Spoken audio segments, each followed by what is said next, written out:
Hello students, आज इस video lecture में हम ब्याज का नव क्लासिकल सिद्धांत neo classical theory of interest की चर्चा करेंगे।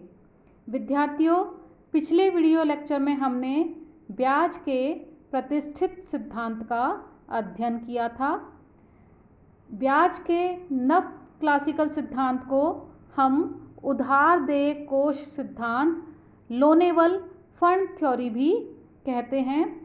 इस सिद्धांत का सर्वप्रथम प्रतिपादन स्वीडिश अर्थशास्त्री विक्सेल ने किया और बाद में हेवर्लर, ओहलेन, मिर्डल, रॉबर्टसन इत्यादि अर्थशास्त्रियों ने इसे विकसित किया।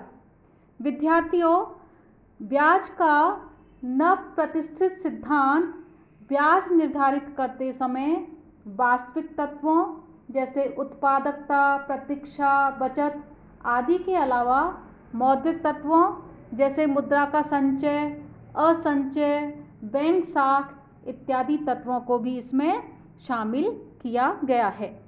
यहाँ पर जो ब्याज दर का निर्धारण है वह ऋण योग्य कोषों की मांग तथा पूर्ति की सापेक्षिक शक्तियों के द्वारा ब्याज दर का निर्धारण होता है।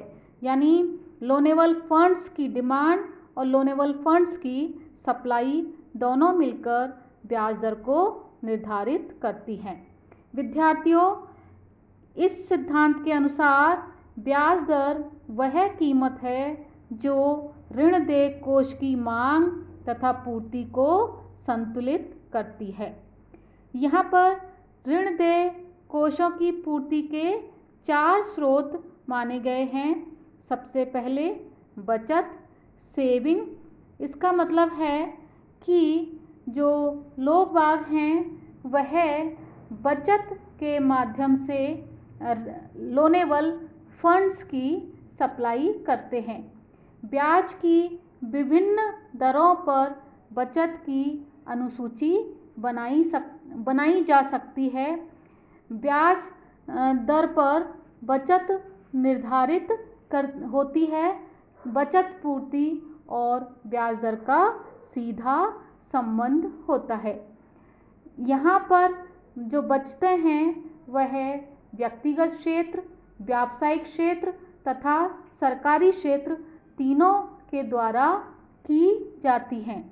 विद्यार्थियों, जो व्यावसायिक बचत है उसमें हम मूल्यह्रास, रिजर्व व कंपनी में रोकी गई आमदनी या अवितरित लाभ राशि को शामिल कर सकते हैं और व्यावसायिक बचतों पर कंपनी की नीतियों का प्रभाव पड़ता है। विद्यार्थियों, उधार देय कोषों की पूर्ति का अगला स्रोत है बैंक साख, बैंक क्रेडिट। विद्यार्थियों, व्यापारिक बैंक साख का निर्माण कर सकते हैं। ब्याज की एक न्यूनतम दर के बाद बैंक साख ब्याज सापेक्ष होती है। यह स्वाभाविक ही है क्योंकि ब्याज की ऊंची दर पर बैंक अधिक उधार देंगे और ब्याज की नीची दर पर बैंक कम रुपए उधार देंगे। इसलिए ब्याज दर और बैंक साख का भी सीधा संबंध है। ऋण योग्य कोषों की पूर्ति का जो अगला जो भाग है वह है असंचय, डिसहोर्डिंग। यानी हम इसको ऐसे समझ सकते हैं कि मुद्रा का एक प्रमुख कार्य है संचय, और संचय से हमारा मतलब है आय के उस भाग से है जिसे लोग मुद्रा के रूप में अपने पास रखना चाहते हैं।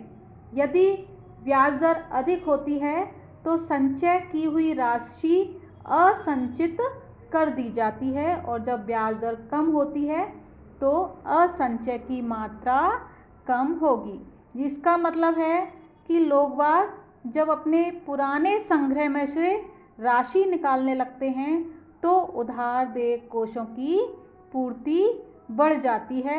इससे पुरानी निष्क्रिय मुद्रा राशि पुनः सक्रिय हो जाती है। विद्यार्थियों, उधार देय कोषों की पूर्ति का अगला साधन है अनिवेश, डिसइन्वेस्टमेंट। डिसइन्वेस्टमेंट का यहाँ मतलब है कि जब उद्योगपति अपना जो मशीनरी है वह अगर घिस जाए, उसे पुनः स्थापित नहीं करते हैं या वस्तुओं के स्टॉक को कम होने देते हैं, तो यह प्रक्रिया विनिवेश को या डिसइन्वेस्टमेंट को जन्म देती है। और जब ब्याज दर अधिक होती है तो डिसइन्वेस्टमेंट अधिक होता है और ब्याज दर कम होने पर डिसइन्वेस्टमेंट कम होता है। तो इस प्रकार उधार देय कोषों की पूर्ति के 4 साधन हैं, जिसको हम सूत्र के रूप में इस प्रकार रख सकते हैं। SL = S + M + DH + DI। हम यहाँ देख सकते हैं कि उधार देय कोषों की पूर्ति के 4 भाग हैं। अब ऋण देय योग्य कोषों की मांग जो है वह प्रमुख रूप से 3 कारणों से होती है। पहला निवेश यानी इन्वेस्टमेंट। इसका मतलब है कि फर्में, चाहे वो निजी फर्में हो सकती हैं या सरकारी फर्में हो सकती हैं, पूंजीगत साज सामान खरीदने या वस्तुओं का स्टॉक जमा करने के लिए कोषों की मांग करती हैं। और ब्याज कम होने पर निवेश के लिए मांग अधिक होती है और ब्याज अधिक होने पर निवेश के लिए मांग कम होती है। ऋण योग्य कोषों की मांग का जो अगला कारण है वह है संचय, होर्डिंग, जिसका मतलब है कि लोग बाग अपने पास नगद राशि को रखना चाहते हैं। यानी व्यक्ति अनेक कारणों से अपने पास मुद्रा राशि संचित रखना चाहते हैं। निवेश योग्य कोषों की मांग का जो अगला कारण है वह है अबचत, डिस सेविंग, जिसका मतलब है कि जो कुछ लोग हैं वह स्वभाव से फिजूल खर्ची वाले होते हैं और वह अपनी आय से अधिक खर्च उपभोग पर कर देते हैं, जिसके कारण उन्हें उधार लेना पड़ता है। और कुछ लोगों की आय ही कम होती है और वे विवशता के चलते अधिक खर्च करते हैं और इन परिस्थितियों में उन्हें ऋण लेना पड़ता है। तो हम इसे अबचत कहेंगे, यानी उपभोग हेतु ऋण की मांग। इसके कारण भी उधार देय कोषों की मांग होती है। विद्यार्थियों, सूत्र के रूप में ऋण योग्य कोषों की मांग को हम इस प्रकार रख सकते हैं। DL = I + H + DS। विद्यार्थियों, इस सिद्धांत के अनुसार ब्याज दर का निर्धारण वहाँ होता है जहाँ उधार देय कोषों की मांग तथा उधार देय कोषों की पूर्ति बराबर होती है। यानी SL = DL। SL supply of loanable funds और DL demand for loanable funds. हम इसको इस प्रकार रख सकते हैं। हमने लोनेबल फंड्स की मांग और पूर्ति के विभिन्न चरों को देखा, तो हम इसे इस रूप में रख सकते हैं। जो लोनेबल फंड्स की जो सप्लाई है वह है S + M + DH + DI और जो मांग है वह बराबर है I + H + DH। या हम इसको इस रूप में रख सकते हैं कि जो वेरिएबल्स हैं उनको व्यवस्थित करके हम इस रूप में लिख सकते हैं। S - DS + M = I - DI + H - DH। या हम इसको कह सकते हैं S - DS को हम कह सकते हैं नेट S या net savings + M = net I + net H, अर्थात शुद्ध बचत प्लस बैंक साख बराबर है शुद्ध निवेश प्लस शुद्ध संग्रह। विद्यार्थियों, हम लोनेवल फंड्स थ्योरी के अकॉर्डिंग जो ब्याज दर का निर्धारण है उसको हम इस डायग्राम के माध्यम से देख सकते हैं। इस डायग्राम में OS अक्ष पर उधार योग्य कोष दिखाए गए हैं और OY अक्ष पर ब्याज की दर दिखाई गई है। जो S, M, DH और DI जो वक्र हैं वह लोनेबल फंड्स की सप्लाई को व्यक्त करते हैं और जो C यानी जिसको हम कह सकते हैं डिस सेविंग्स वह और H और I ये तीनों कंपोनेंट लोनेबल फंड्स की मांग को व्यक्त कर रहे हैं। हमने इनको योग करके लोनेबल फंड्स की सप्लाई और लोनेबल फंड्स की डिमांड कर्व निकाले हैं और जहां पर ये दोनों एक दूसरे के बराबर हैं E पॉइंट पर, वहां पर ब्याज दर का निर्धारण हो रहा है। तो इस प्रकार विद्यार्थियों इस सिद्धांत में जो ब्याज दर है उसका निर्धारण उधार देय कोषों की मांग और उधार देय कोषों की पूर्ति के माध्यम से होता है।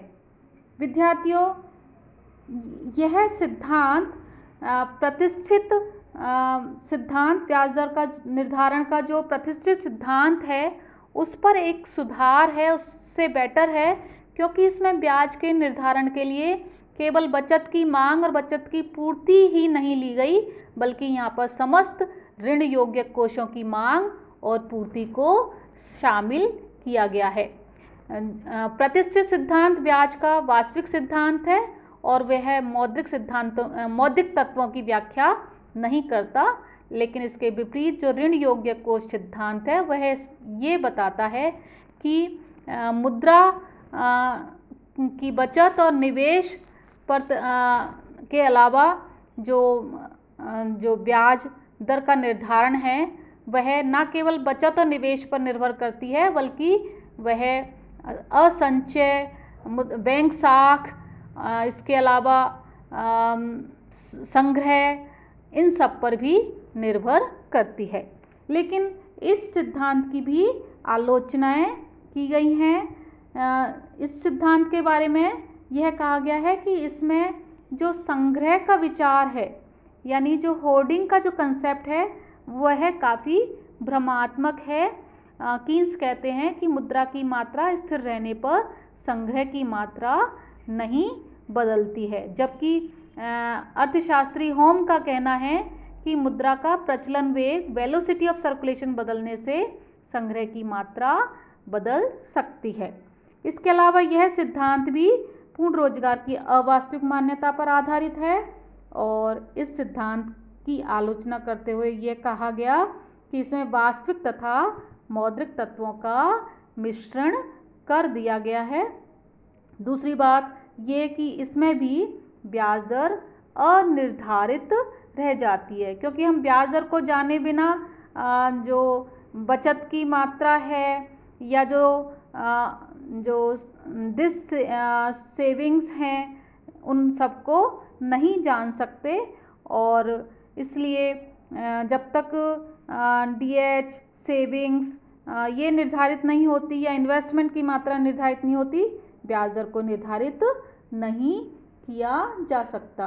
कहने का तात्पर्य है कि ऋण योग्य कोषों की पूर्ति एवं मांग की जो शक्तियां हैं वह ब्याज दर का निर्धारण करती है, लेकिन जब तक हम बचत की मात्रा, निवेश की मात्रा, संचय और असंचय की मात्रा इनको नहीं जान सकते, तब तक हम ब्याज दर का भी निर्धारण नहीं कर सकते।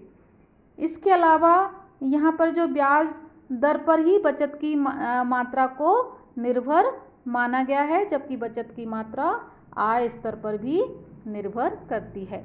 लेकिन फिर भी विद्यार्थियों इस सिद्धांत का समष्टि अर्थशास्त्र में महत्व है, क्योंकि यह सिद्धांत कीन्स के सिद्धांत के साथ मिलकर आगे ब्याज दर के आधुनिक सिद्धांत का निर्माण करता है और यह सिद्धांत प्रतिष्ठित सिद्धांत पर भी एक सुधार है। जिन बातों की ओर प्रतिष्ठित सिद्धांत में ध्यान नहीं दिया गया उनमें उनकी व्याख्या ऋण योग्य कोश सिद्धांत में की गई है।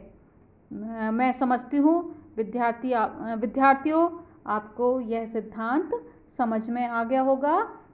हम अगले वीडियो में कीन्स के तरलता पसंदगी सिद्धांत का अध्ययन करेंगे। अभी के लिए इतना ही काफ़ी है। Thank you.